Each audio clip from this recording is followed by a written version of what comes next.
边看边走边看，但是有时候想跟对方讲话，可是你们可以聊一下说，比如说这市场那个笋，觉得还蛮好吃，可以看一下。然后但是又在一个好像不想让人家认出，对，然后知道是情侣的感觉，对。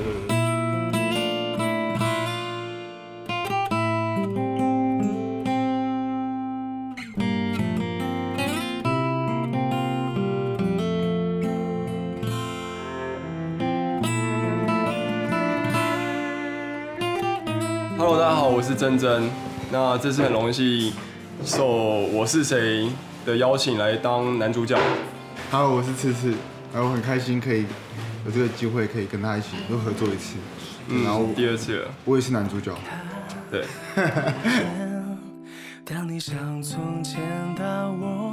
我觉得这个歌感觉很温暖，算是蛮平稳的这样子，像是在诉说自己的心声。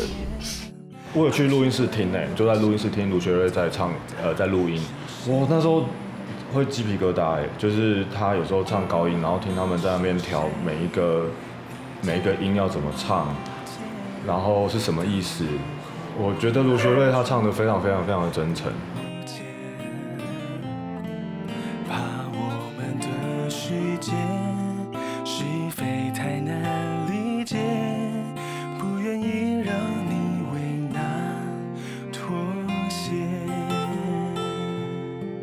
我在里面担任的角色是比较害羞的另外一半，然后被社会啊跟世界的眼光看待的时候，我会非常的内向，会缩回去的小男孩。对，那次次的话就是会比较做自己强势的另外一半。你要补充吗？就是感情里面呢，我就是比较强势的那个，所以我就直接参考我自己平常怎么样，就是帅，就是有自信。他们做得很好，然后我觉得他们的性格也很互补，然后我觉得这两个搭在一起就是一刚一柔，这个组合非常有趣，我很喜欢。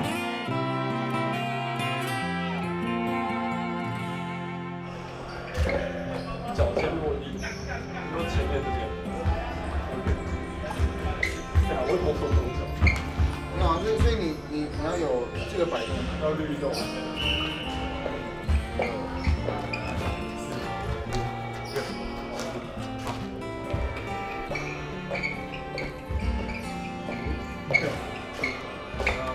有一趴，我觉得就是我们要过马路，然后要牵他的手这样。我觉得那边比较不自然，因为其实很多机车骑士或者开车的人都会看着我们这样牵手过马路，我觉得他们可能不会觉得这是一个常态的事情。那时候导演就担纲，就是用异样眼光拿手机侧拍我们的人，然后他就是在情境里面会让我们觉得很不自在，然后马上松手，所以觉得大家很辛苦，因为我们两个还只是演戏而已，如果他们是真的是情侣，那真的是更困难，对吧？我们只是演戏，就手就开始在互刺了，然后放开，但是导演说要合起来，要放开要合起来，要放开合起来，对。我觉得有感同身受，就其实蛮明显的，因为真的我那时候有去偷瞄旁边的路人，他们会用比较不是那么舒服眼光去看，我觉得有一点点，所以其实有感受到。刘强，喂，等等。其实你以前没有抱过男生抱那么久，你没有牵过一个男生牵那么久，就连可能校队以前生活这么久的男生队友，可能都会打他屁股啊，或者是撞胸，就是欢庆的时候会有一些更多的拥抱。对啊，虽然跟男生有这么多的接触，但是这一次的接触非常的不一样，是带着感情，带着味道，带着还被人家不认同的眼光。我们是开心的，但是却被人家弄到不开心的那种感觉。在这整个故事里面，其实我最想讲的其实是那个自由的东西，因为每个人在这个社会里面都被一个枷锁困住，这个枷锁可能是社会给你，可能是自己给自己的，所以当这个东西被打开的时候，其实人生并没有那么难。那加上其实很多同志因为被这些东西困住，而导致他们走向结束自己生命的这件事情。那我希望可以鼓励到很多人说，我们不要再成为那样自由的灵魂，而我们是要成为一个自由的人，这样。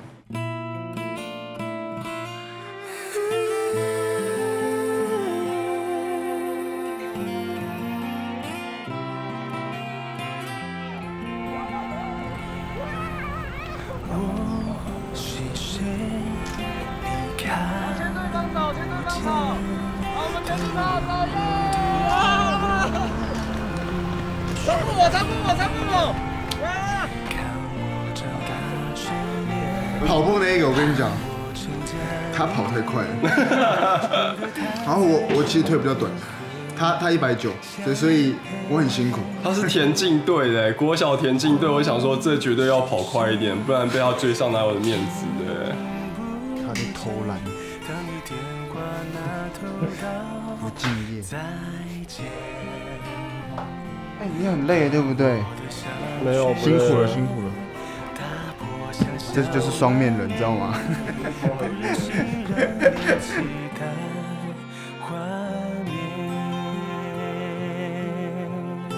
最难的，我觉得就是哭吧。看到最后被爸妈认同的那一刻，最亲近的家人，平常无法沟通的，就是家人，居然用他们的方式跟你沟通。让你知道他们接受你了，那我觉得那个桥段是我觉得最难又蛮感动的地方。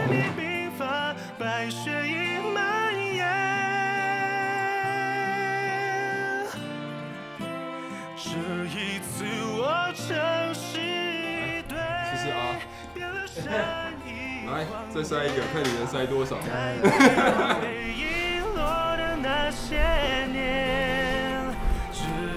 经由今天这样一整天感受下来，觉得做自己很重要。那我是谁？这首歌的意义就是在这里。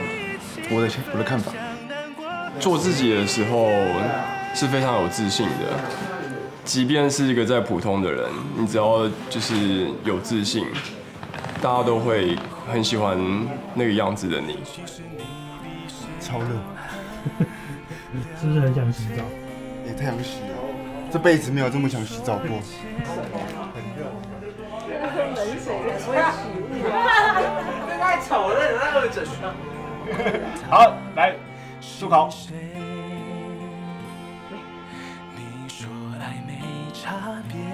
吐。牙齿给对方看。看，好。走吧。谢谢大家，大家辛苦了。很开心，就是台湾历经了这么久，那成为亚洲第一个同志婚姻合法，所以我觉得大家就成为先驱，带领亚洲整个国家，做给世界看，一起加油。我不需要去不害怕人，不需要去勇敢。是我可以跟大家一样过生活。我觉得，因为现在同婚过了，所以大家拍了这么多关于同婚的影像之后，我觉得我们再来要关注的是，要怎么样让周遭的人都可以把身旁同性恋的朋友当成是一般人。我们就是喜欢嘛，我们就是喜欢这个人，这样很单纯的喜欢一个人，跟这个人过生活，就仅此而已。